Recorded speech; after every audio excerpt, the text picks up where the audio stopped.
Hola, buenas noches.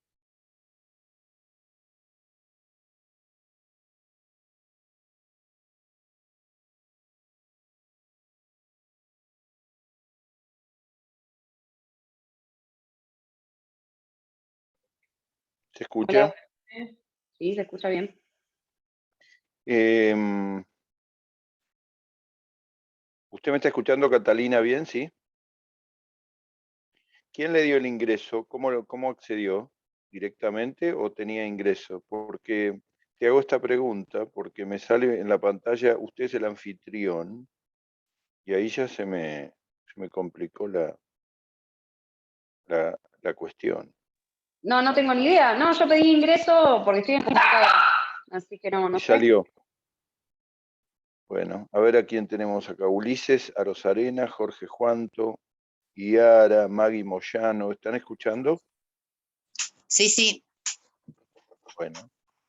Sí, profe. Una, bueno, me alegro mucho. Una cuestión de respeto y de seriedad para ustedes y para mí, primero para ustedes, que lo merecen, y después para mí, es que estemos con la cámara y con el audio activos. Si me van a poner una imagen de Boca, de River o de un perrito, yo no lo puedo tomar al alumno como que está presente, porque el Zoom supone un compromiso. Obviamente, el audio a veces es bueno mutarlo porque hay ruidos, etcétera, y eso nos incomoda. A mí no me incomoda, pero por ahí hace turbulenta la charla. Pero después los saludo a todos, me encanta que estén acá. Cursar esta materia no es fácil. Udvardi, usted cursó con nosotros, ¿no? Exacto. ¿Cómo le fue? Pero No, no me no, no, diga que no, está no. aprobada, dígame que si le fue bueno, positivo, negativo. No, no, no. Lo que pasa es que yo no pude continuar porque se me complicó. Empecé la materia tarde porque tuve un problema con el título, entonces no llegué ni a terminar el primer parcial. Lo terminé y Bueno, después no seguí. bueno, Preferí bueno, dejarla porque la había agarrado tarde, no me había enganchado bien, entonces era como que quería hacer todo apurada y no salen bien así las cosas. perfecto, perfecto. Bueno, acá estamos. Eh, Mientras se van integrando los demás, les voy contando un montón de cosas que tengo y interrúmpanme para preguntarme lo que quieran. Nosotros tenemos una experiencia muy interesante en esta comisión 07, que es combinar lo virtual con lo presencial. Vamos a dar clases virtuales los martes y, si yo no me equivoco, presenciales los días miércoles y los días jueves, o sea, mañana y pasado, y así sucesivamente hasta el parcial, que es el 4 de octubre, vamos a dar clases presenciales de 1 hora. Estoy completamente en desacuerdo que sea solo 1 hora, pero como es 1 hora, vamos a combinar de la siguiente manera. Vamos a hacer la virtualidad lo más completa posible el día martes, y miércoles y jueves vamos a ir al hueso, directamente a los puntos importantes de cada unidad, y luego lo Claro. iremos matizando a través del Zoom o a través del intercambio de correos electrónicos con cualquier consulta y cualquier necesidad que ustedes tengan. Empiezo ofreciendo mi correo electrónico para que me consulten lo que quieran, y a partir de ahí empezamos a charlar. Si quieren tomar nota, mi correo es danielferrero2002@yahoo.com.ar. Daniel Ferrero 2002 @yahoo.com.ar. Siéntanse tranquilos de enviarme mail cuando quieran con cualquier consulta. Hoy a la mañana le transmití lo mismo a los chicos y me llenaron de preguntas porque, lógicamente, el CIU guaraní todavía no está completo, no ha dado la respuesta que esperaban. El aula virtual a través del campus tiene algunas demoras, así que, bueno, cualquier problema, si yo se los puedo solucionar, con gusto. Quiero decirles también que los docentes, nosotros tenemos una combinación con la comisión número 1.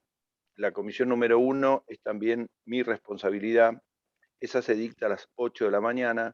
Si algún alumno se perdió la clase de hoy o No. quiere presenciar una clase más, o quiere tener accesibilidad a ella, no hay ningún inconveniente. A veces, como en el caso de hoy, es el mismo docente, pero hay otras ocasiones donde no es el mismo docente, pero es otro enfoque, o trato de no reiterar los temas, pero sí el concepto o los contenidos. Entonces, esto se va haciendo dinámico y sobre todo se va haciendo útil para el estudio. No tengo ninguna duda que más allá del Zoom, más allá de la presencialidad, más allá del esfuerzo que nosotros pongamos, más allá de los libros, de los códigos y de las leyes, el secreto en esta materia es que ustedes le dediquen mucho tiempo a la lectura, mucho tiempo al estudio, mucho tiempo. Derecho es fascinante, es apasionante, pero requiere muchas horas con la cola en la silla y eso es irreemplazable. Voy a poner un ejemplo que van a escuchar reiterarlo muchísimas veces. Nos pasamos hablando de los derechos humanos. Nos pasamos hablando de los tratados de derechos humanos, que para nosotros es importante, y ahora les voy a mencionar algo casi dentro de unos 15 o 20 minutos. Pero, ¿quiénes leyeron a fondo los tratados de derechos humanos? ¿Quién leyó, por ejemplo, la Convención de los Derechos del Niño? ¿Quién lo leyó? No digo a fondo. ¿Quién Yo leyó, leí. por ejemplo, la introducción? Muy bien, la felicito. Cuando pasa el tiempo y uno se da cuenta que la población ignora esas normas, convierten a los estudiantes de derecho casi en difusores de esos principios y de esas reglas. Entonces nosotros tenemos que estudiarlos por tres motivos. Primero, para nosotros. Segundo, para poder aprobar. Y tercero, para poder difundirlo. No es posible entender esto si no es desde esa óptica.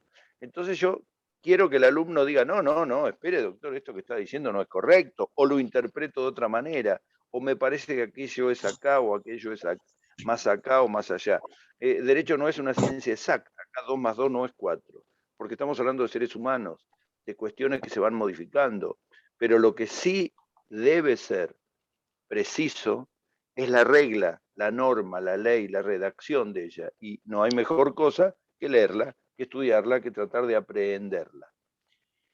Hecho esta aclaración, les cuento que, por eso les decía, pueden venir a la mañana o pueden estar a la noche. La cursada de ustedes es ahora a las 20 horas. Para complementar, pueden incorporarse la de la mañana. Esta es la idea. En el campus, ustedes van a encontrar lecturas de todo tipo, van a encontrar videos, van a encontrar resúmenes, van a encontrar una serie de artículos. Todos los docentes hemos escrito, si les faltan material en esta materia, no van a tener problemas de material. Pero yo les recomiendo que empiecen por una buena lectura del programa. Nosotros vamos a estudiar hasta el primer parcial solo hasta la unidad 14. El programa tiene 30 unidades. Solo hasta la unidad 14 inclusive. No vamos a ver en el primer parcial personas jurídicas. Tema muy largo, muy extenso y muy importante. Así que no tienen excusa. Vamos a ver personas jurídicas entre el primer y segundo parcial, o luego del segundo parcial, esos días esa semanita que hay, yo les voy a dar un trabajo para hacer. Y luego enganchamos de la unidad siguiente, 15-16, hasta terminar la materia para todos aquellos alumnos que aprueben, que espero que sean todos, absolutamente todos.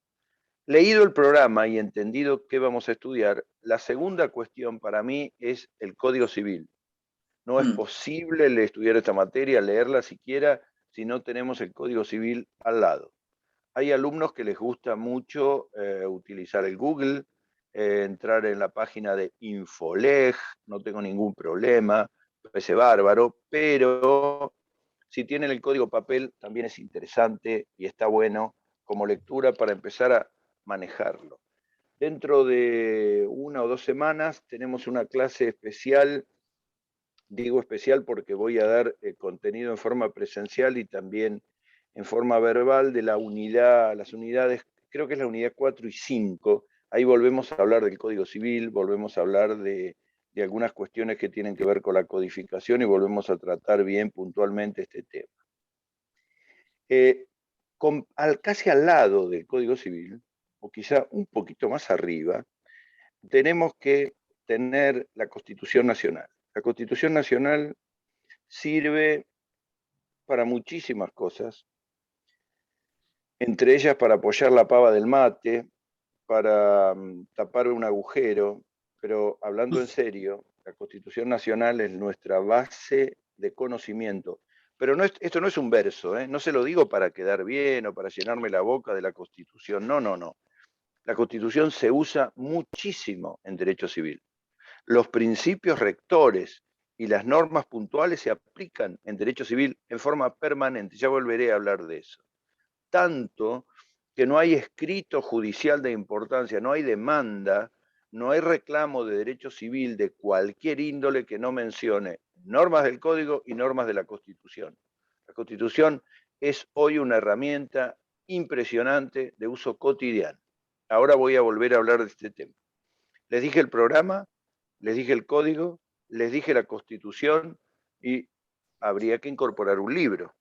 A veces los alumnos ven el libro, ven que es extenso, ven un manual, no les gusta, les cuesta leerlo, les cuesta entenderlo. Bueno, no tienen que leerlo todo, sectorícenlo por temario, por contenido. Ejemplo, si el contenido hoy es si la explicación es la jurisprudencia, busquen jurisprudencia, busquen ese tema en particular, traten de desarrollarlo, traten de consultarlo. Hay alumnos que hacen resúmenes del libro y se pasan horas haciendo resúmenes, y de tanto hacer resumen, perdieron de vista lo importante. A veces hay que leer, porque a mí me parece que más allá de los resúmenes, el conocimiento empieza a fluir cuando uno más lee, cuando uno más investiga, cuando uno más curiosea. Así es mi forma de pensar. Yo creo que si tienen un buen libro, no sé si vieron, pero si me mandan un correo electrónico a la dirección que les puse, les voy a mandar el programa de la materia, les voy a mandar el cronograma de clases para que sepan qué docente viene a cada una de las clases, quién va a estar el día de la presencialidad, quién da mañana, quién da pasado, y puedan tener accesibilidad con esos docentes. Y ahí les menciono, dentro del programa, les menciono la doctrina o los libros a tener en cuenta. El libro más común, fácil de acceder a él, es el de Rivera. No es 100 puntos, nada es 10 puntos, es mejorable, pero Rivera es el que usan en la UBA, en Civil 1 en la UBA. Rivera es un excelente profesor, es el titular de Derecho Civil, a mí me gusta, pero hay algunos capítulos que son un poco aburridos y extensos. Hay otro libro del doctor Saux, en realidad S-A-U-X, Saux, pasa lo mismo, tiene algunos capítulos que son buenísimos y otros que son un poco pesados para la lectura. Bueno, ahí tienen material para entretenerse. Hay apuntes por doquier, yo no soy un inquisidor, no persigo a los alumnos que tienen apuntes, les doy el derecho a estudiar por donde se les ocurra. El problema de los apuntes es que los apuntes terminan haciendo de la materia una poesía, es decir, uno cuando le hace una pregunta contestan dos palabras, porque los resúmenes de los apuntes son 2 palabras. Ejemplo, ¿qué es la jurisprudencia? Resumen de casos, casos continuados, casos reiterados. ¿Y eso qué significa? Ah, no sé. Eso es lo que dice el libro. No, no dice el libro. Eso es lo que dice el apunte. A veces el alumno lee jurisprudencia, sabe qué quiere decir, cómo se aplica. Se puede equivocar, pero tiene recursos. Su mente le fluye, las ideas empiezan a fluir porque leyó un libro. Miren, les voy a contar algo propio de la época. Yo soy muy antiguo y estudié en el siglo pasado, como ustedes sabrán. Y eso me hace muy, muy complicado con cierta tecnología, pero si les tengo que hablar de bibliotecas, les cuento un montón de cosas. Sí, me ocurrió que cuando empecé la profesión me tocó un caso de lo que antes se llamaban dementes, las personas que carecían de salud mental. Hoy ese tema desapareció, ya no se habla más de dementes, se habla de ley de salud mental, protección a la persona, apoyos, etc. Pero en ese momento me tocó un caso complicadísimo, que un día si quieren les cuento, porque es extraordinariamente anecdótico para la vida de un estudiante y de un abogado recién recibido. Y claro, yo tenía que entender, estudiar ese caso. Y empecé a buscar literatura sobre dementes. En esa época no existía el Google, no existía el Google. No existía la accesibilidad que tienen hoy ustedes de la manera que quieren. Me fui a la biblioteca pensando que me iban a dar un capitulito de 8 o 9 páginas sobre dementes. Y me dieron un libro sobre dementes de 2 tomos de 350 páginas. O sea, un tema de derecho civil eran 2 tomos, 350 páginas. Me quería suicidar. Entonces dije, bueno, voy a empezar a leer esto como quien lee qué pasó en la Segunda Guerra Mundial o cuál fue la campaña de Maradona. Boludeces atómicas, pero que eso sí nos gustan. Como nos gustan, nos entusiasmamos y todos sabemos y vemos 750 veces lo mismo. Empecé a leer Dementes y me entusiasmé. Y a partir de ahí fui a conocer el Borda, en Buenos Aires. Y después fui a un instituto de salud mental. Y después me reuní con un psiquiatra. Y después terminé siendo abogado a cargo de una institución de salud mental por el entusiasmo que tuve. Y me avivaron cosas increíbles. Todo a partir de la lectura de un libro maravilloso que tenía que ver con los dementes. No pretendo que vayan a buscar libros de 350 páginas para cada tomo, ni por asomo, pero dense tiempo para una buena e intensa lectura. Ahora, como la materia es larga y tenemos hasta la primera parte, el 4 de octubre, no pierdan ni un solo minuto para ir abordando cada uno de los temas. Otra cosa que les quiero decir, y les cedo la palabra para que me pregunten y después arrancamos con la unidad 1, que era mi objeto, mi finalidad, es la siguiente. Presten atención a lo que les voy a decir. Estamos pensando mucho en los exámenes y no pensando en estudiar. Estamos pensando cuánto tiempo tengo para el examen y cómo me organizo y el examen. Olvídense del examen, se los pido por favor, hasta una semana antes. Nosotros les vamos a dar clases de repaso, clases de apoyo. El examen va a ser presencial, salvo para aquellos que no puedan, en cuyo caso buscaremos la manera con la facultad. La facultad tiene que permitirle la posibilidad a los que no puedan de rendir en forma virtual. No se hagan ustedes problema. En el cuatrimestre pasado, una señora que vive en el campo nos pidió expresamente que le tomáramos el examen de una forma muy particular y yo instrumenté el mecanismo de una videollamada que triangulamos con otro docente. Hay mecanismos para buscar examen, pero eso es más adelante. Ahora ustedes tienen que estudiar y que aprender. Y si algo no lo entienden, y si una palabra es complicada, si una palabra el profesor no la explicó bien, pregúntenlo del modo que ustedes quieran. Ese es el objetivo y la finalidad que tenemos los docentes, ayudarles a solucionar los problemas.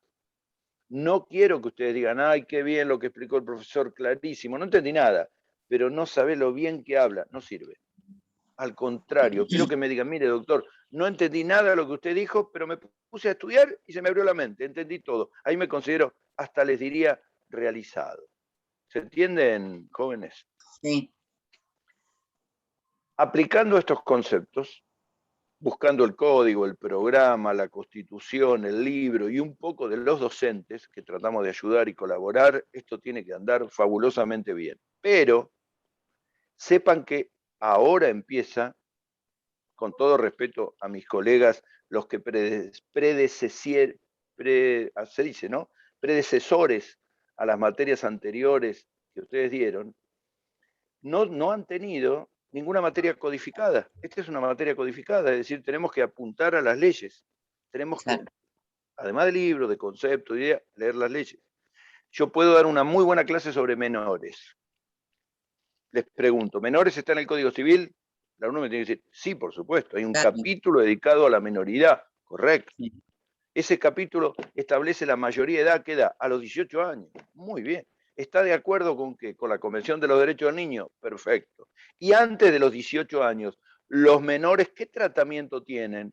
El carácter de adolescente, a partir de los 13 hasta los 16, bla, bla, bla, bla. ¿De dónde sale todo eso? ¿Del libro? No, de la ley, del código. Y por supuesto, ¿el código soluciona todos los problemas? No, no soluciona todos los problemas. No soluciona todos los problemas, pero ayuda muchísimo a entender cuáles son las reglas.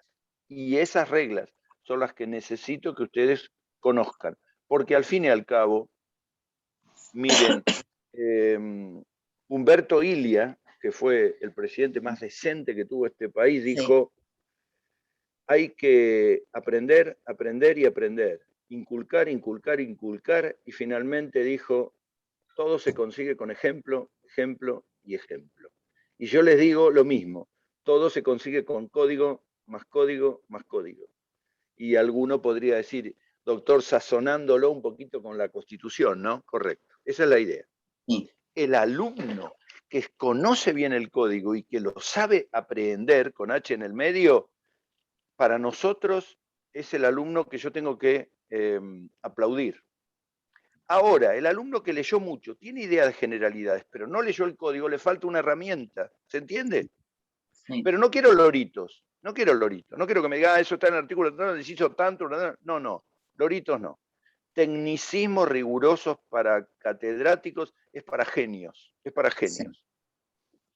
Pero yo quiero acá buenos ajedrecistas, que sepan dónde utilizar los peones, cómo los alfiles y dónde va el rey y dónde va la reina. Y esto es lo que sustenta un montón de soluciones, porque, y ahora me voy a meter en la unidad 1, el derecho civil es muy importante desde lo teórico, pero más importante de lo práctico. Bueno, los escucho, pregúntenme lo que quieran y sigo con la unidad 1 como había planificado. Yo lo que quiero saber con respecto a las clases presenciales, y obviamente son en el mismo horario, a las 20 o a las 8. Claro, sí. Una bien. hora va a ser la clase presencial. Bien. Una hora. De 20 bien. a 21. Uh-huh. Ahí lo tienen a Alan, que es del Centro de Estudiantes y que es un gran apoyo. Yo estimo que ustedes deberían estar mañana 15 minutos antes, va a haber un listado. Sí. Tenemos máximo de 30 alumnos, no vamos a llegar a esa cantidad, quédense tranquilos. Vamos a hacer 10 gatos locos, pero los mejores. Los mejores. Hay algún alumno que pueda incorporarse de la mañana, bajo riguroso protocolo, cumpliendo pautas, con chaleco antibalas, perdón, quiero decir con barbijo, y respetuosos absolutamente. Creo que toda la comunidad sabe lo que es un protocolo y cómo debe cumplirlos. Sí. Vamos para adelante con este tema.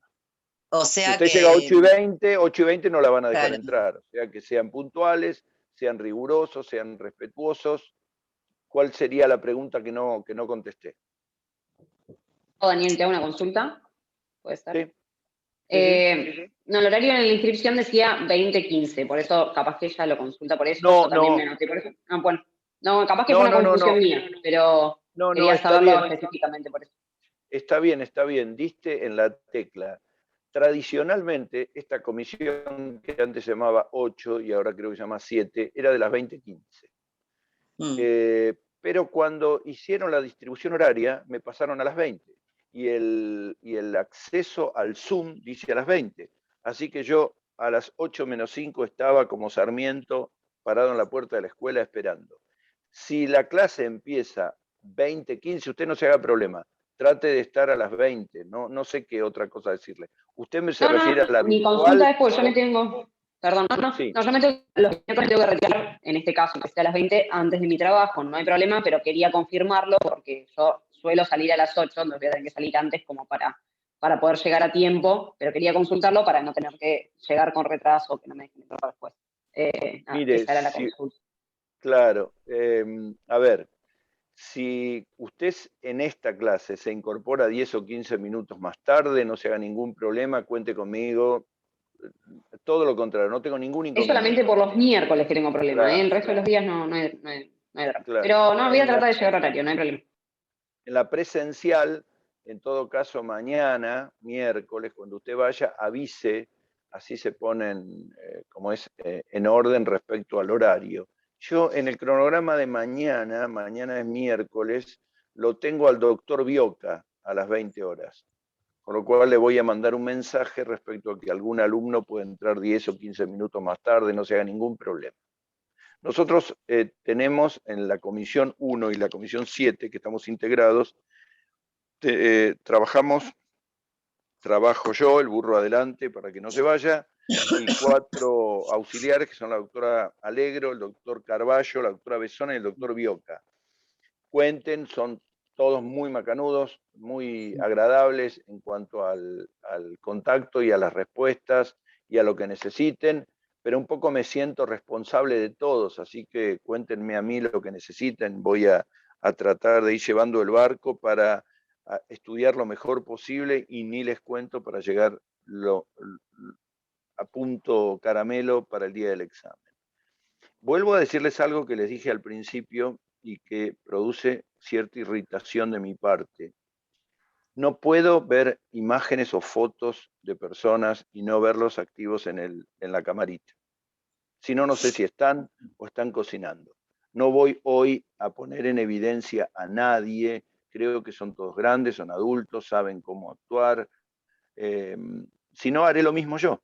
Pongo la camarita, me pongo en silencio, les mando un texto, creo que no quedaría bien. ¿Estamos de acuerdo? ¿Les parece bien? No es un reto, es un punto de vista. Otra pregunta, los escucho.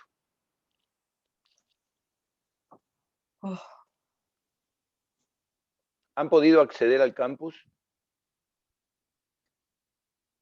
Yo accedí, pero todavía no vi nada, no había ninguna materia, nada, Bueno, no sé. si pueden acceder No, al esta campus, semana van a estar matriculando, Daniel. Bueno, entonces, Sí. fíjense bien la semana que viene y si tienen alguna cuestión, y si tienen alguna cuestión interesante o algo para comentarme, me van diciendo.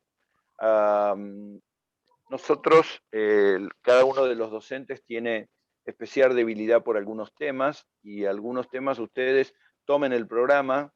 Vuelvo a decirles, si quieren ganar tiempo, me envían un correo electrónico y yo le envío el programa de la materia y el cronograma de clases, pero vayan, ya les digo, ganando tiempo, más allá de que luego puedan ver algunas lecturas en particular sobre temas determinados. Arranco entonces con la unidad 1. Mi idea, no sé si la comparten todos los docentes, pero mi idea es que el profesor concentre el tiempo en explicarle a los alumnos lo más importante de cada unidad. No que hable como lorito 1 hora y media, y que el alumno tome apuntes. Me acuerdo que en todos los años, yo entré a la facultad en la década del 80, en la primera normalización, la época de Alfonsín, bajo concurso de docentes. En esa época a los alumnos les gustaba que uno fuera despacio y tomando apuntes. Obviamente esto ha cambiado y quiero decirles esto porque por ahí dicen, ay, eso no lo explicó el profesor. Yo les voy a dar lo más importante a mi criterio de la unidad 1 y ustedes la van a complementar con el libro, con la lectura del código y me harán todas las devoluciones que quieran. En la unidad 1 hay 2 temas que son importantes. El primero, quizá más simple, es ubicar al derecho civil, relacionarlo con el derecho comercial, establecer qué es el derecho privado, cómo nos movemos, que es como decir de qué vamos a estudiar, cuál es el tema, cuál es el contenido, qué vamos a estudiar en esta materia.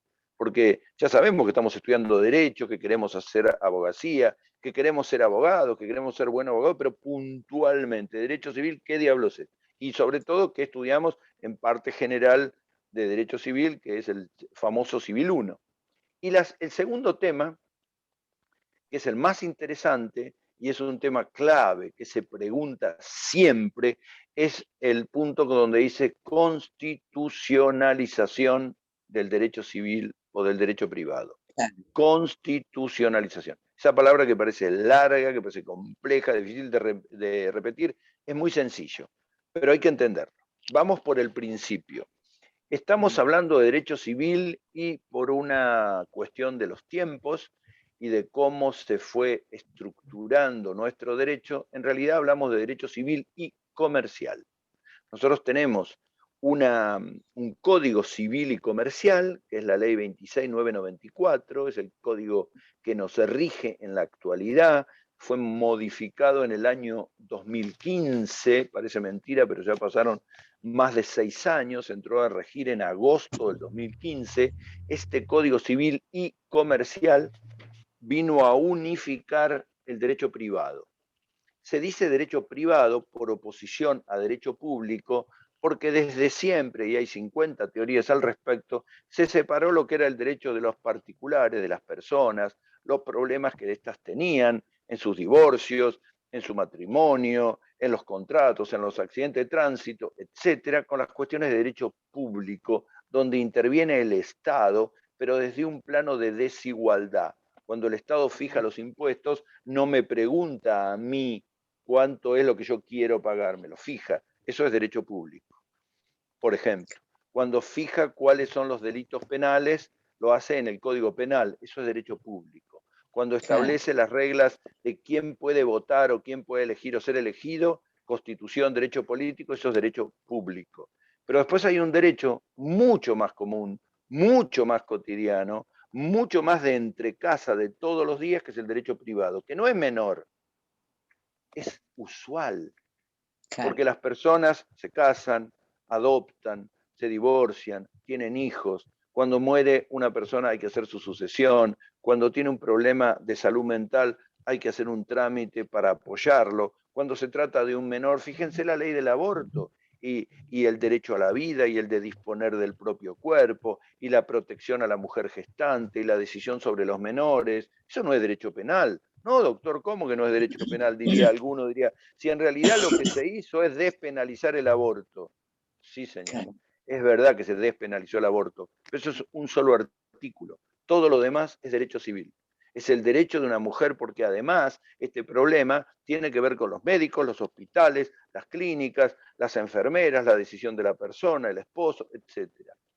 Pero si hablamos de temas modernos, como la fertilización asistida, como la maternidad por subrogación, o temas económicos, ¿quién no ha escuchado la palabra fideicomiso, leasing, temas contractuales, la protección al consumidor, las cuestiones de contratos de alquiler, de accidentes de tránsito, de cuestiones que tienen que ver con infinidad de temas, son propios del derecho civil. Entonces, el derecho civil y comercial no está separado, se ha unificado en un código. Y eso nos permite a nosotros integrar el derecho privado.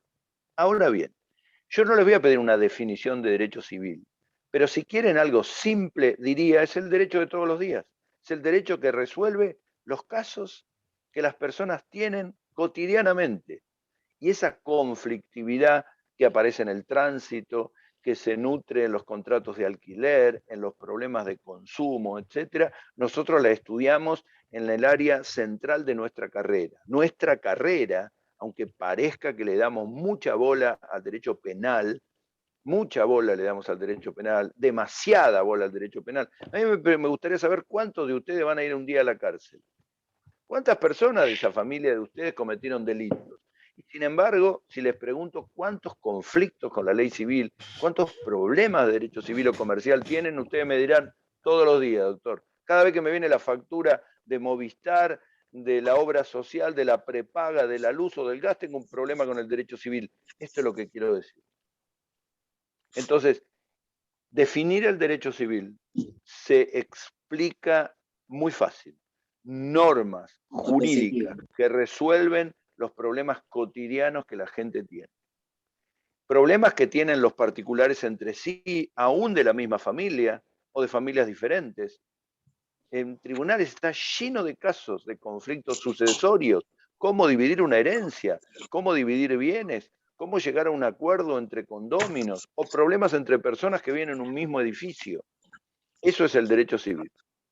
Y nosotros estructuramos el derecho civil de la siguiente manera.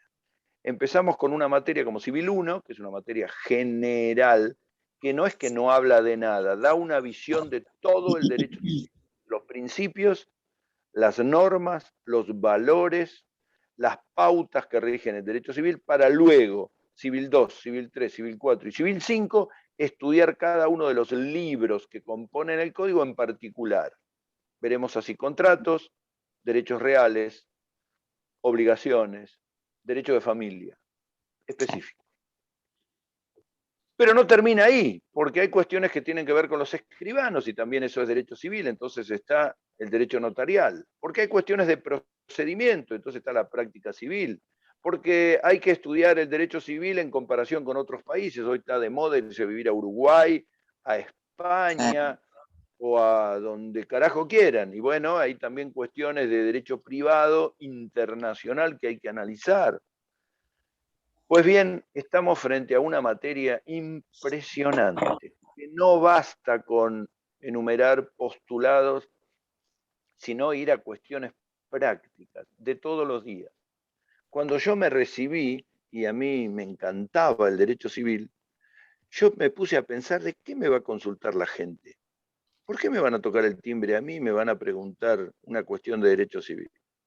Hasta que sonó el timbre y era una viejita que vivía al lado de casa que me preguntaba por un contrato de alquiler que se le vencía y cuánto le tenía que cobrar al inquilino. Yo dije derecho civil, hice una cruz. Después vino un señor que vendía equipos de música y que necesitaba un abogado activo porque no le pagaban los créditos de las guitarras y de todas las cosas que había vendido, derecho civil. Después vino una señora que quería divorciarse, en esa época no había divorcio, el divorcio apareció en época de Alfonsín, ya terminando la década del 80, entonces me decía si podía separarse o no podía separarse, y qué reglas tenía que tomar y cómo era la cuestión con sus hijos. En fin, estamos inundados de problemas de derecho civil.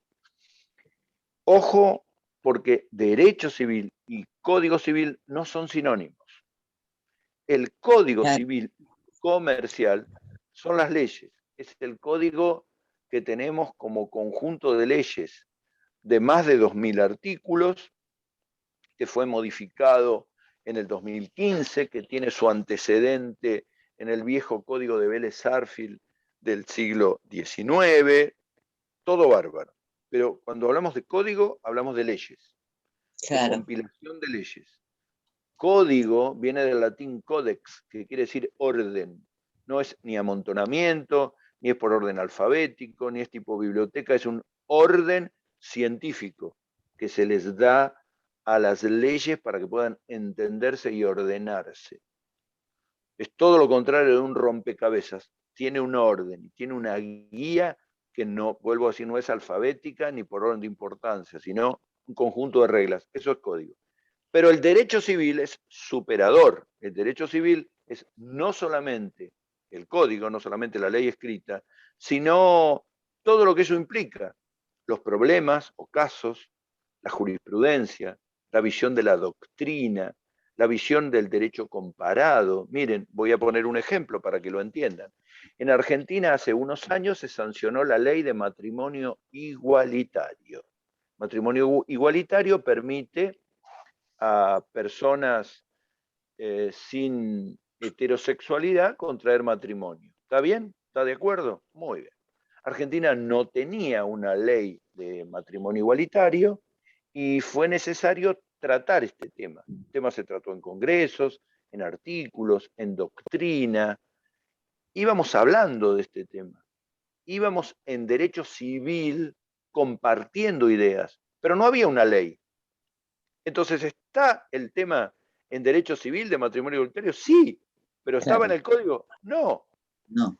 ¿Y ahora está? Sí, claro. ¿Está legislado? ¿Hay una ley de matrimonio igualitario? Sí. Entonces, estudiamos dentro del derecho civil el tema y la ley también. Claro. Esto se da en infinidad de cuestiones. El derecho civil no se limita al código, es más amplio. Lo que ocurre es que en nuestro sistema jurídico, las leyes, es decir, las normas escritas, representan la fuente de derecho más importante. Entonces nos encontramos permanentemente con la convicción que sabiendo las leyes tenemos resuelto todos o casi todos los problemas. Pero queda una particularidad, un detalle, algo que ustedes mismos van a descubrir. Por un lado, se unificó el Código Civil y Comercial. Entonces ya no hay leyes para particulares y leyes para los comerciantes. Correcto. La compraventa es una sola, sea entre dos particulares, entre dos primos, o si yo voy a Garbarino a comprar o a dejar de comprar un bien, un producto. Está ahí, perfecto. Pero después cuando vamos a la facultad y estudiamos, tenemos derecho civil y derecho comercial aparte. Entonces uno dice, pero ¿cómo? Acá se me mezclaron las cosas. No, no se hagan ningún problema. El derecho comercial en la facultad se redujo, se limitó, no vuelven a ver lo mismo que en derecho civil, sino que vuelven a tratar cuestiones muy, muy puntuales que hacen al Claro. interés de los comerciantes, que deberían a esta altura, ya bien metido en este siglo, dejar de lado el concepto de comercio para pasar al derecho de la empresa o al derecho empresario, porque el comercio no es todo en la vida de un país, está la industria, está el agro, están los bancos, están las fuentes de inversión, está la necesidad de trabajo de la gente. Y los abogados tenemos mucho para decir en estos temas. Rara vez me van a escuchar a mí no decir lo que ahora voy a decir. Estamos abandonando el derecho de la empresa porque tenemos una visión muy del conflicto y del edificio de tribunales. Los abogados penalistas piensan en las personas detenidas, los civilistas piensan en los conflictos entre las personas, en los litigios, y con eso subsistimos. Y nos hemos olvidado de un trabajo fundamental que nosotros tenemos para hacer, que es el derecho empresario. Los abogados tenemos mucho para explicar, desde cómo se contrata a la gente, cómo se toma personal, cómo se distribuye tareas, un montón de cosas que nos vienen a consultar cuando ya nadan en una inundación o en un tsunami. En las empresas importantes de la ciudad de Mar del Plata trabajan 10 contadores y muy de vez en cuando un abogado. Todas las empresas son exactamente iguales.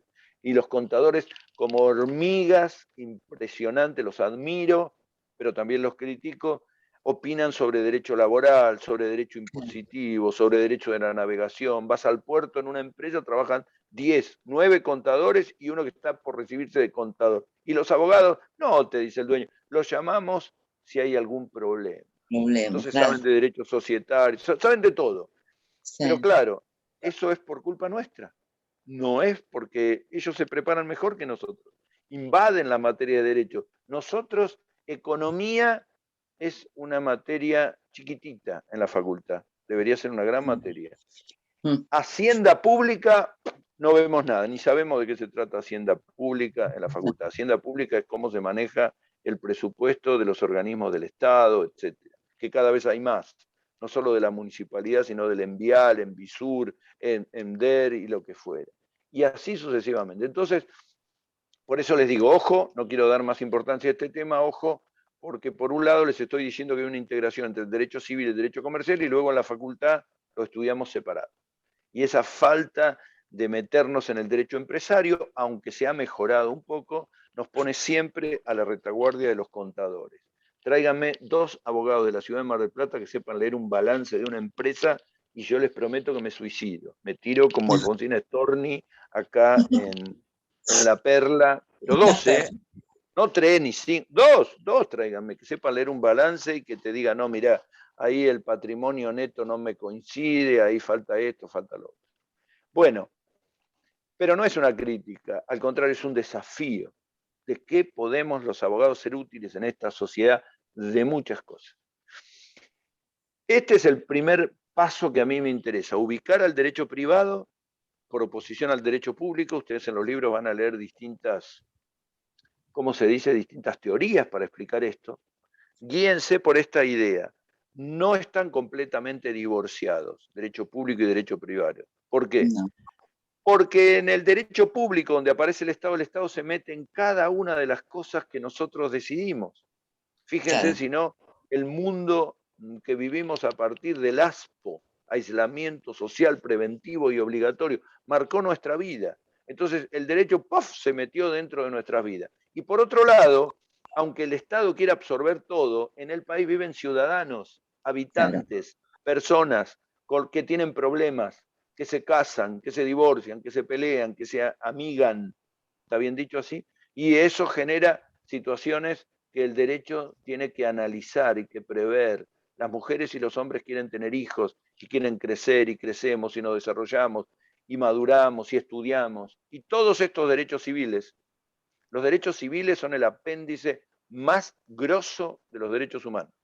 Y todos estos derechos tienen que ser protegidos. Y ahora les voy a explicar la segunda parte que a mí me gusta mucho, es el tema de la constitucionalización del derecho privado o del derecho civil.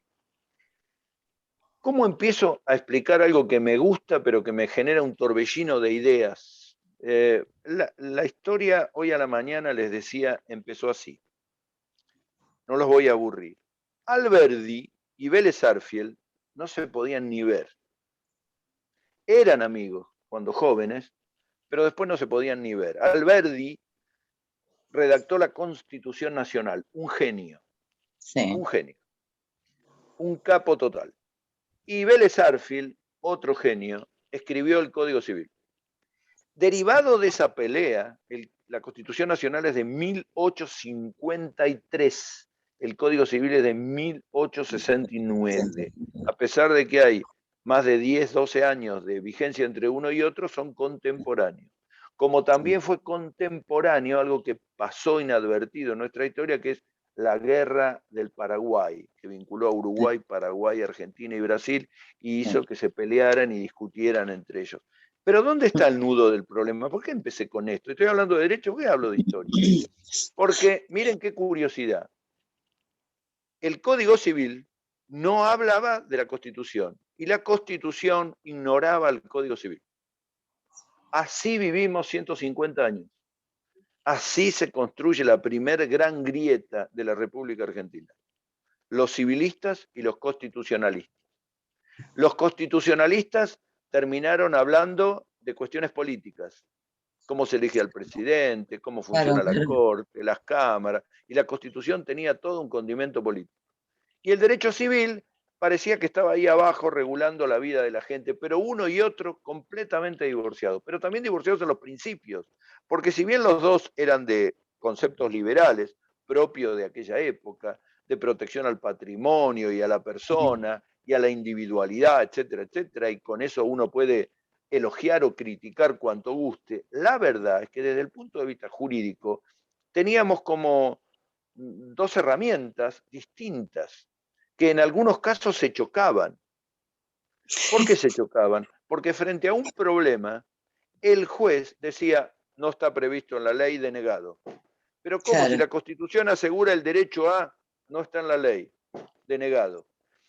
Esto ocurría a diario.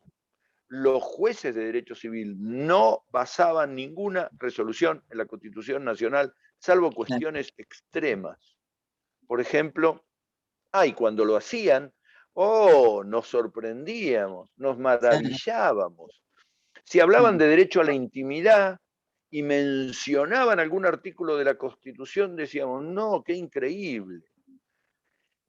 Ocurrió entonces un fenómeno muy interesante, que es que nuestra Constitución, a pesar de que permitió construir un país que es el que todos vivimos, fue necesario ayornarla, mejorarla, actualizarla. Y entonces en el año 1994, aunque la gente la conoce como la Constitución nacida del Pacto de Olivos, entre Menem y Alfonsín, que terminó metiendo un tercer senador por cada provincia y una modificación en la elección del presidente, en realidad eso es un detalle.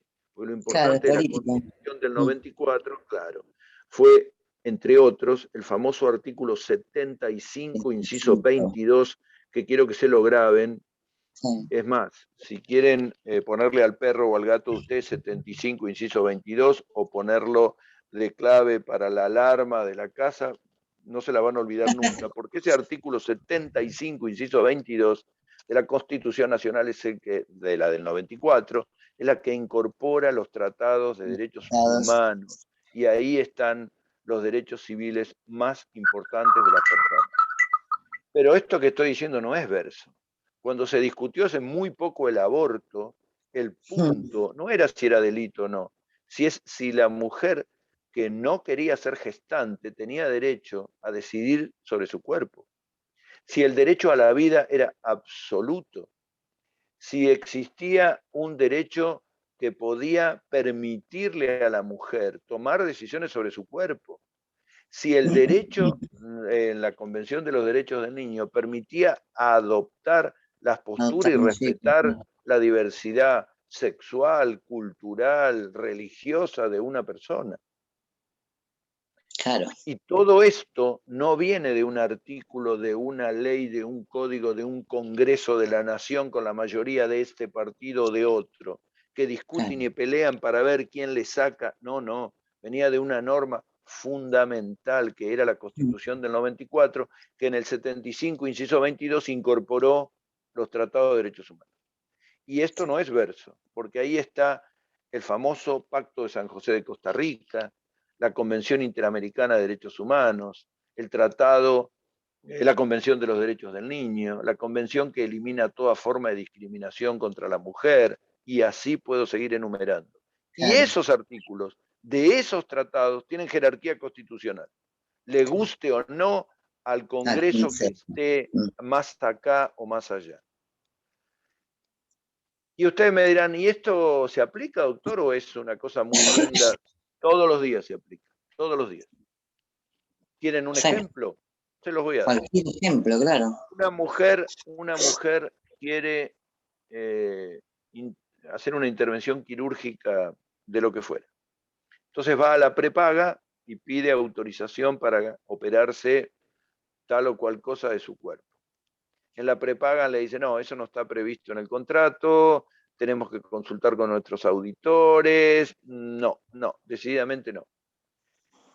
Entonces la persona que se ve privada de acceder a un tratamiento médico justificado, respaldado por un profesional médico, por unos análisis de laboratorio, por un conjunto de lo que fuera, por ejemplo, por una ley específica que puede o no regir o permitir o autorizar.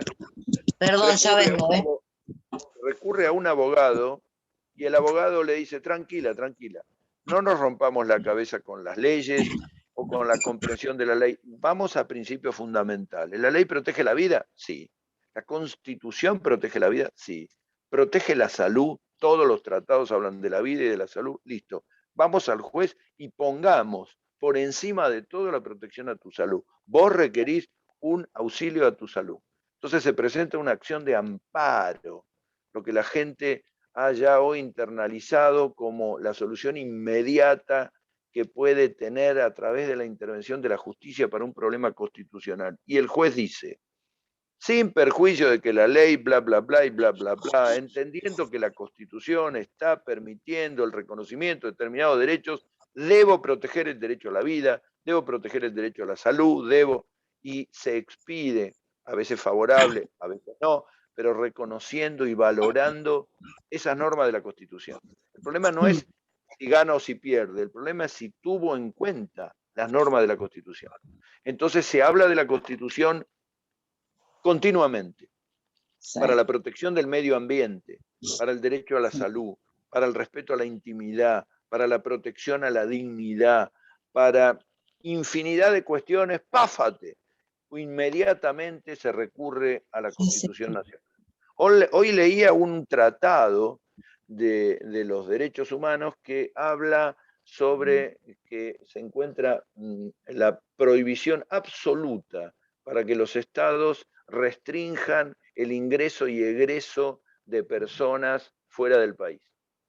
Ese tratado está vigente y cada vez que el gobierno establece medidas restringiendo el acceso y egreso de personas, choca, raspa, infecta a la Constitución Nacional. Se han hecho algunos planteos legales sobre esta cuestión. La justicia deberá resolver la constitucionalidad o no, pero ¿a dónde voy? ¿A dónde quiero apuntar? A que las leyes están por debajo de los principios y de las normas que establece la Constitución. Y la gran viabilidad que tuvo esto se dio con la reforma del 94. Muy bien. ¿Y qué tiene que ver la constitucionalización? Acá estaba el tema.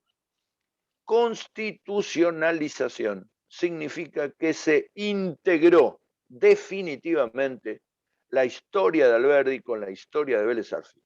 Y tenemos un bloque constitucional / civil que nos permite a nosotros, como ciudadanos y como habitantes, relacionar, incorporar los textos legales de manera de resolver conforme a esos principios los problemas de la gente.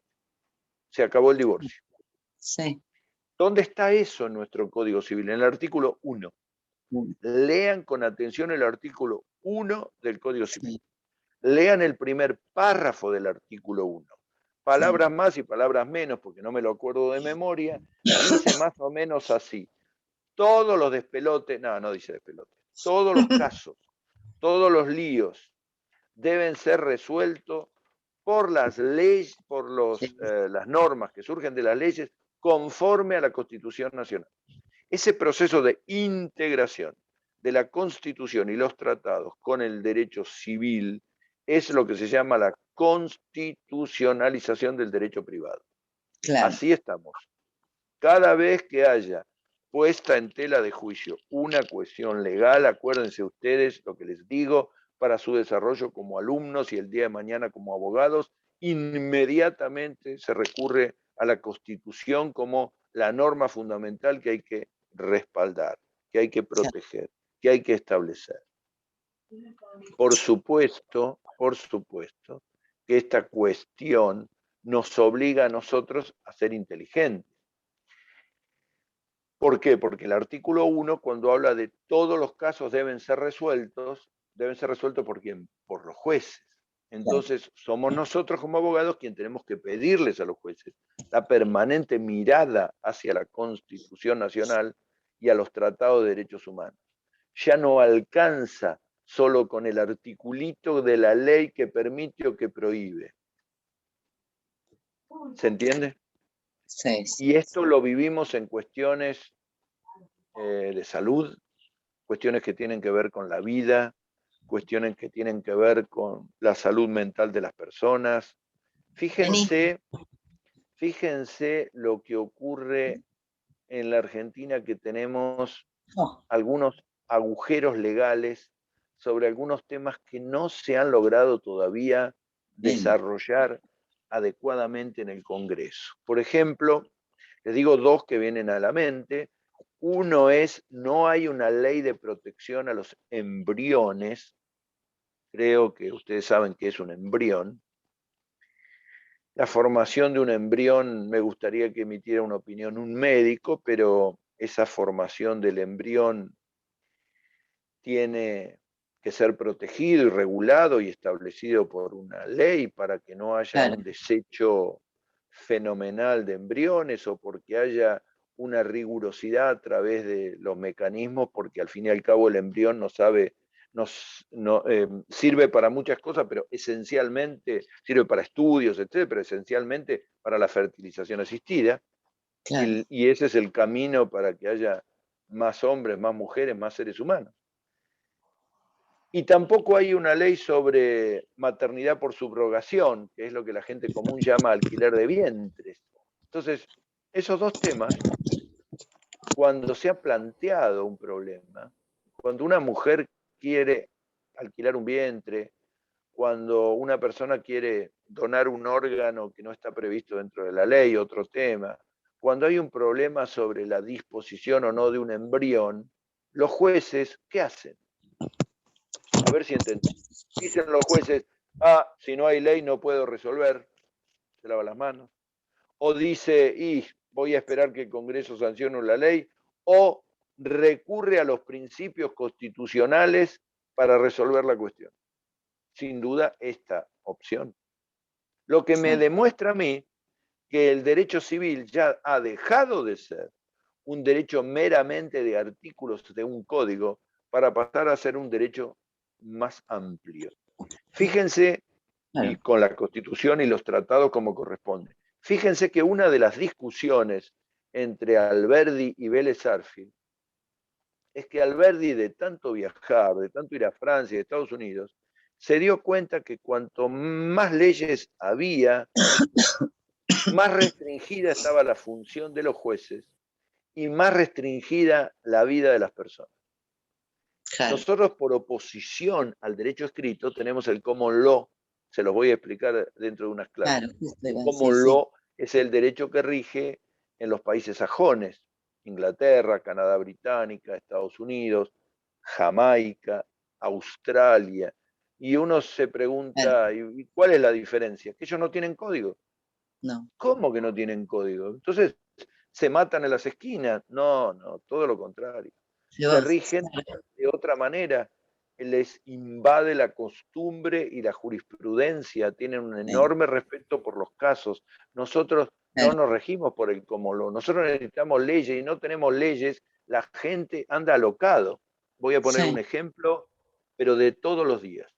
Cuando los semáforos no andan en una avenida, Independencia, Juan B. Justo, Paso, la que ustedes quieran, Luro, ¿qué hace la gente? La gente parece drogada, loco. No andan los semáforos, entonces está el que va despacito, el que va a los palos, el colectivo que hace un biribiri, porque como no anda el semáforo, todo está anárquico. Sí. Anárquico. Necesita la ley que le marque. Necesitan una regla, exactamente. Necesitan una regla, digan rojo, amarillo o verde. Y si mañana quisieran hacer una prueba y ponen un cuarto color, la gente se suicida. Porque ya 3 colores para mucho. Por eso el amarillo no le dan pelota. Cuando viene el amarillo, la señora que fue a buscar al nene al colegio, fue al day school a retirar al nene del colegio y tiene que ir a masaje, va a 140 y cuando viene el semáforo en amarillo, cruza a 160. Sí. ¿Por qué? Pobre, no quiero estigmatizar a la señora que fue a buscar el colegio del day school, pero como yo tenía mi estudio en la esquina de ese colegio, pobre, disfruté de lo que eran las desgracias en el tránsito que generaba ese colegio. A diferencia de la pobre Escuela 6, que como todo el mundo iba en colectivo, no había ningún problema de tránsito. Perdonen, si hice este chascarrillo que tiene que ver con mi formación, pero con eso se darán cuenta que pienso. Pero lo mismo lo digo si fuera al revés. Si para un señor en una camioneta estartalada, en un lugar que no es un colegio, es una iglesia o es un partido político, pienso exactamente lo mismo. Entonces, los argentinos necesitamos reglas, que son las normas coloniales,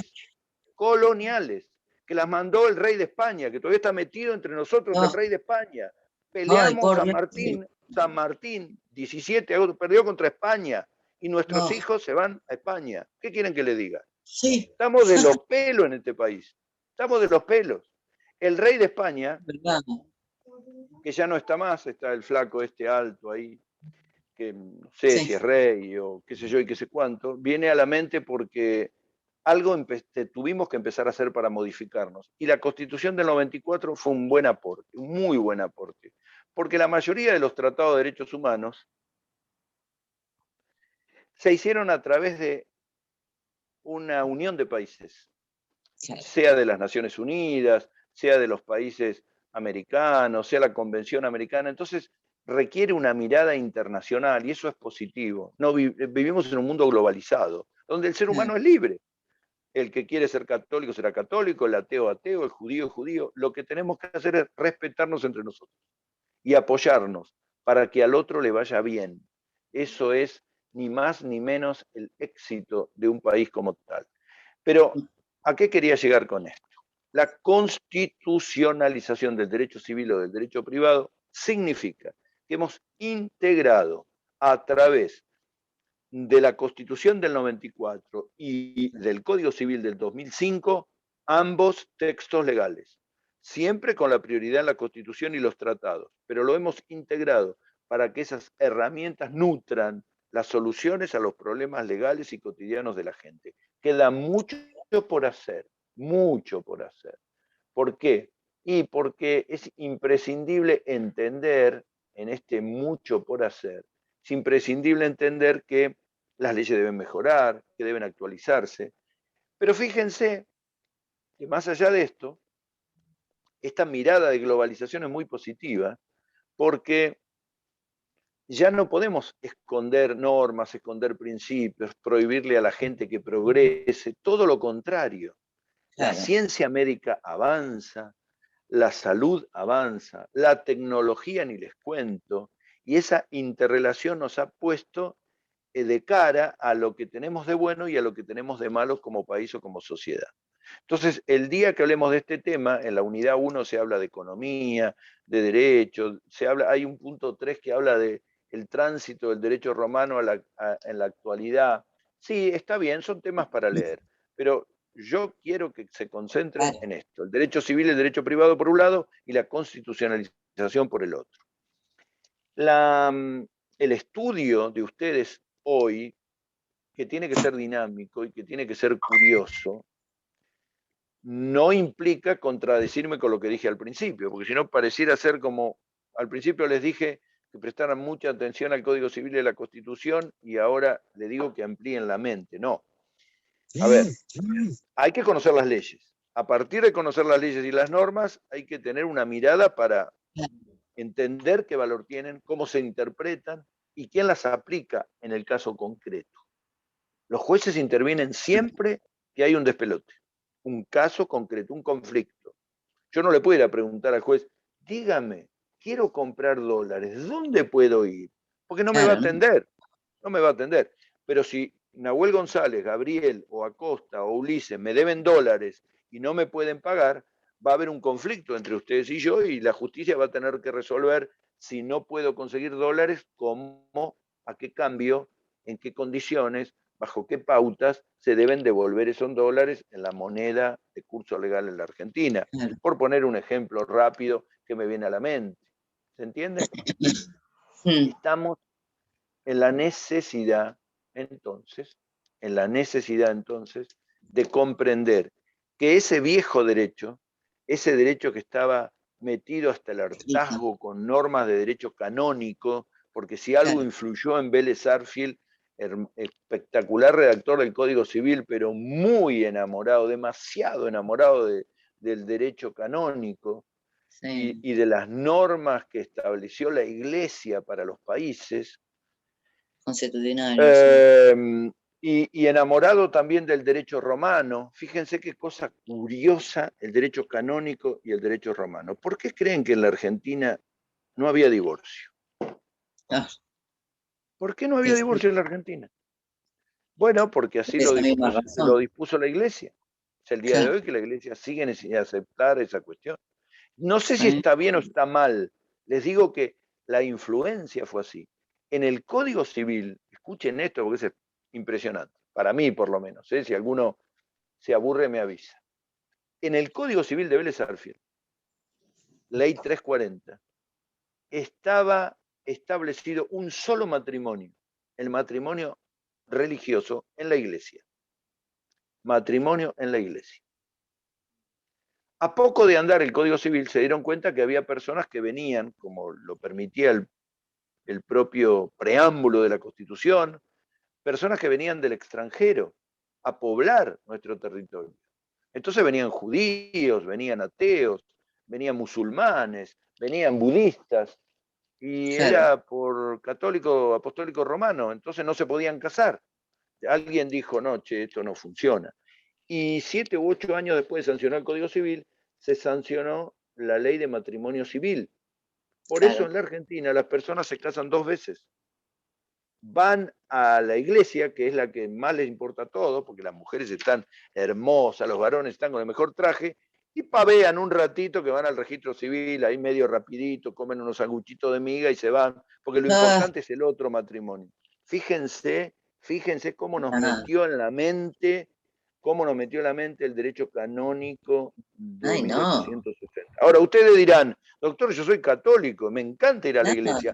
Buenísimo, andá a la iglesia y casate 10 veces si querés, pero no me impidas a mí adoptar otro criterio para mi vida. Pues el derecho, el matrimonio que vale en la Argentina, el único que vale es el civil. El otro solo vale para la iglesia, no vale con derecho civil. Pero esto llevó muchos años y es el día de hoy, aunque los jóvenes en esto están un poco más despabilados que nosotros, hasta el día de hoy nos enfrentamos con esta dualidad. Una cosa el matrimonio religioso y otra el matrimonio civil. El matrimonio civil que tiene realmente desde el punto de vista social. Es más, los registros civiles aparecen a fines del siglo XIX porque no había registros civiles en la Argentina. ¿Dónde se inscribían los nacimientos, la muerte, los casamientos? ¿Dónde? En las parroquias. Era como si el cura del barrio dijera, vení acá, yo controlo, todos los que nacen tienen que pasar por acá. Sí. Imagínense que en vez de ser la parroquia, fuera en la cancha de Boca. Todos los que nacen van a la cancha de Boca. ¿Y los de River qué hacen? Se matan. Claro. ¿Entienden lo que quiero decir? Es otra Sí. grieta que nos dura hasta hoy en día. Bueno, el derecho canónico y el derecho romano lentamente fueron diluyéndose en la medida en que la sociedad abrió su mente, empezó a Claro. viajar, empezó a comprender que existe una gran diversidad. ¿Cuál es la crítica más grande que se le hace a Afganistán, a Irán o a Irak? ¿Que no juegan bien al fútbol? No. ¿Que son todos musulmanes? No, por favor, todo lo contrario, hay que respetar todas las religiones. ¿Que son violentos? En absoluto. La mayor crítica que se les hace a esos tres países es que no respetan el derecho de la mujer y la igualdad de la mujer, porque el mundo ya se dio cuenta que la mujer tiene que tener tantos derechos como el hombre, o más, para compensar todo lo que nosotros estuvimos haciendo indebidamente. ¿Y eso por qué? Porque hay una mirada universal, la globalización del derecho.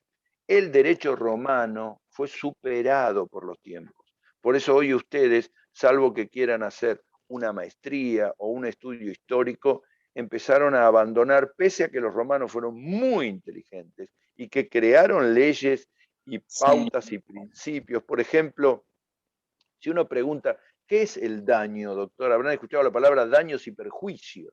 ¿Qué es el daño, doctor? ¿Qué es el daño? La palabra daño la crearon los romanos para tratar de explicar todo menosprecio, toda afectación a la persona o a los bienes. El concepto de patrimonio que tenemos moderno, aunque lo mejoraron los alemanes, es del derecho romano. Pero eso no quiere decir que ese derecho hoy pueda ser aplicado. Ya pasó a la historia. Es un derecho de desigualdad, es un derecho que permitió sostener al imperio romano. Ya fue superado.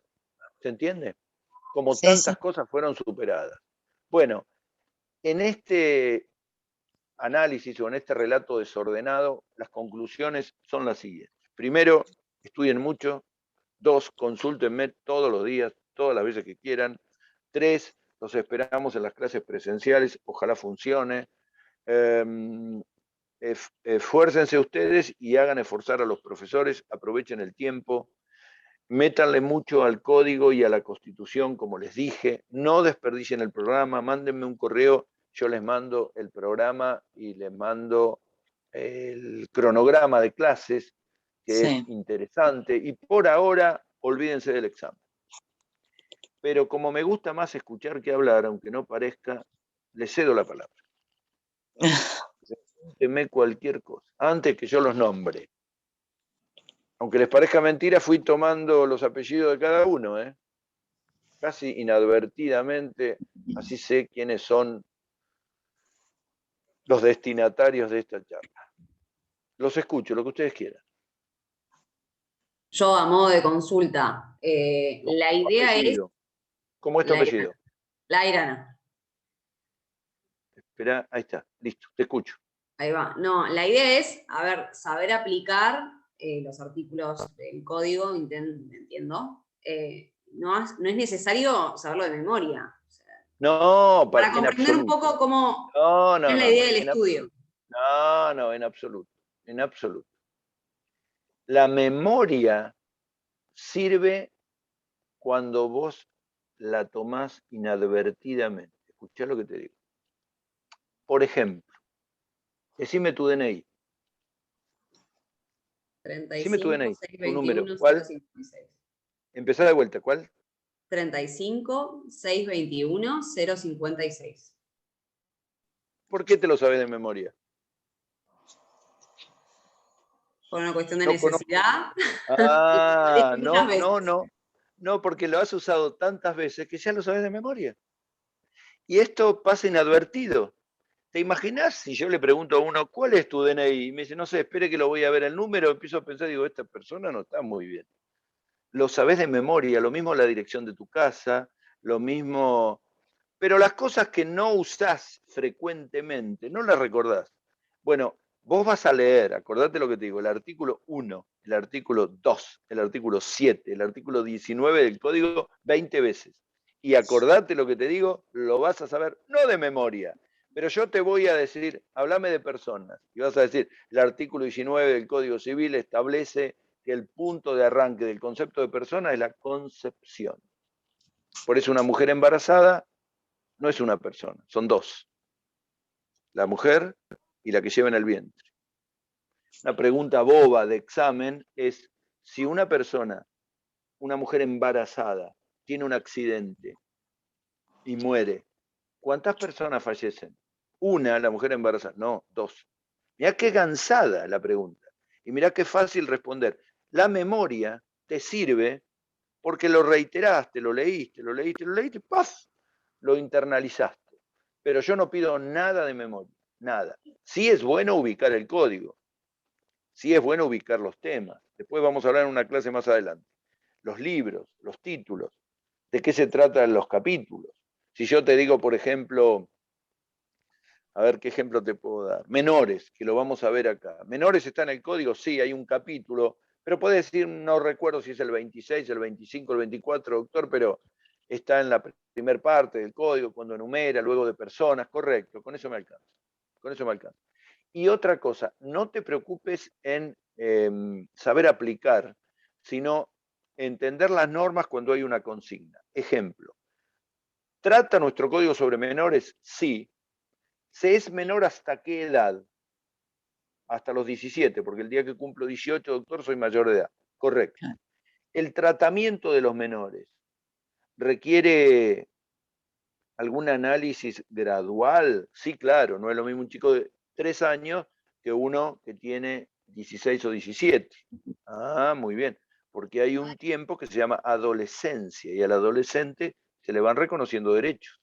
Por eso ves un chico de 16 años trabajando en McDonald's, un flaco de 17 sacando el registro para conducir, o una chica de 15 esperando al ginecólogo. Ah, ¿y eso de dónde surge? Del código. Y el principio, que sostiene la progresividad de los derechos de los menores, ¿dónde está? En la Convención de los Derechos del Niño. Ahí está. ¿Y cuál es el principio más importante? Lo que se llama el superior interés del niño. ¿Y dónde se aplica eso?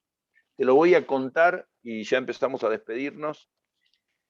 Te lo voy a contar con una película que a mí me encantó hace muchos años con Dustin Hoffman y Meryl Streep que se llamó Kramer versus Kramer.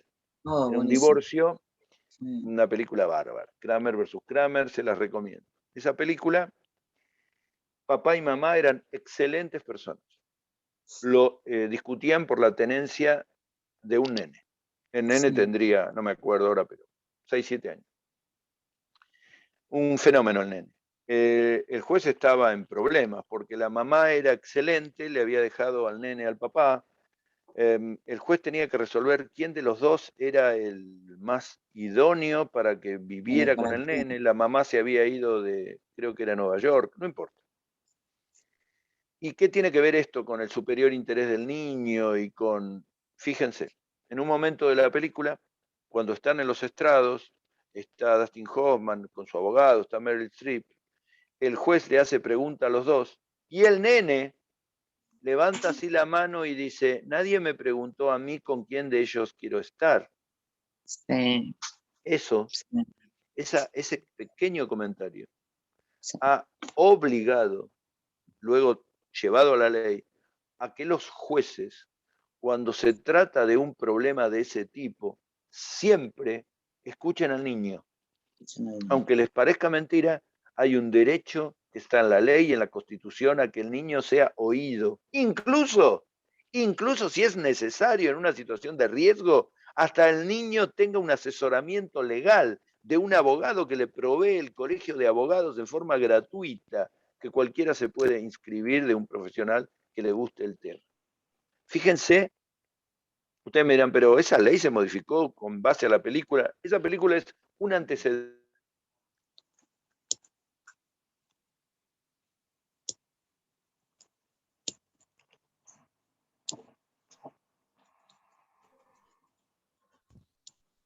De aplicar. Si yo voy a un juez y le digo, no, al niño no, porque el niño está a favor de la madre, o perdón, está a favor del padre porque el padre lo lleva a la cancha y porque le da todos los gustos y le compra un patatín y batablero, la jueza me va a retar, me va a decir, ¿cómo no voy a escuchar al niño? Es fundamental que escuche al niño. Pero al niño le influye el padre, no importa, tranquilo. Ya hablaremos con la psicóloga, ya irá un asistente social a analizar el tema, ya veremos qué le aporta el padre y qué le aporta la madre. Bueno, este era un ejemplo simple de cómo funciona esto. Escucho y después los despido y les deseo lo mejor para mañana. Háganme comentarios. Mi correo electrónico es danielferrero2002@yahoo.com.ar. @yahoo.com.ar. Profe, ¿te puedo hacer una pregunta? Pero claro, para eso estoy. Dijiste que nos vemos mañana, pero los chicos del centro de estudiantes dijeron que las clases presenciales empezaron el 23. Ah, bueno, me mataron. Me mataron. Los chicos del centro de estudiantes me mataron. Yo hice una grilla que arrancaba a partir de mañana. Tu comentario fue excelente. Vamos a hacer así, mira. Si se confirma que la presencialidad empieza la semana que viene, la clase de mañana será por Zoom. ¿Estamos de acuerdo? Sí. Bien. Pero les pido por favor que ustedes, a través de Alan, que es nuestro ayudante alumno soporte, es como, ¿cómo se llama? Cuando viene una banda de música importante y hay una que toca un ratito antes. El plomo.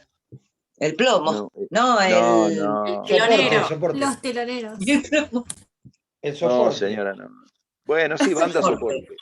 Es el que nos banca, es el que banca que el docente venga, no venga, etcétera. Bueno, a través de él o del centro de estudiantes, averigüen. Yo voy mañana, presencial, doctor Bioca.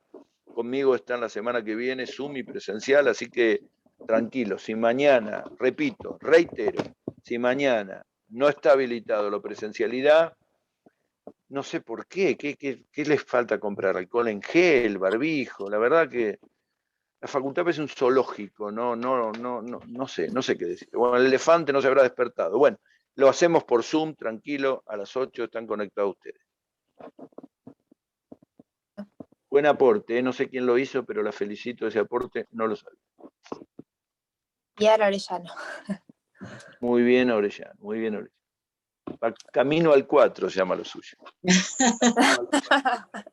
Bueno, espero que algo de lo que dijimos les haya servido. Si alguna cosa no coinciden, quédense tranquilos. Me encanta la diversidad, con todo respeto. Yo quiero transmitirle lo poco que sé y que ustedes puedan tener gran capacidad para poder estudiar y sacarlos lo mejor posible.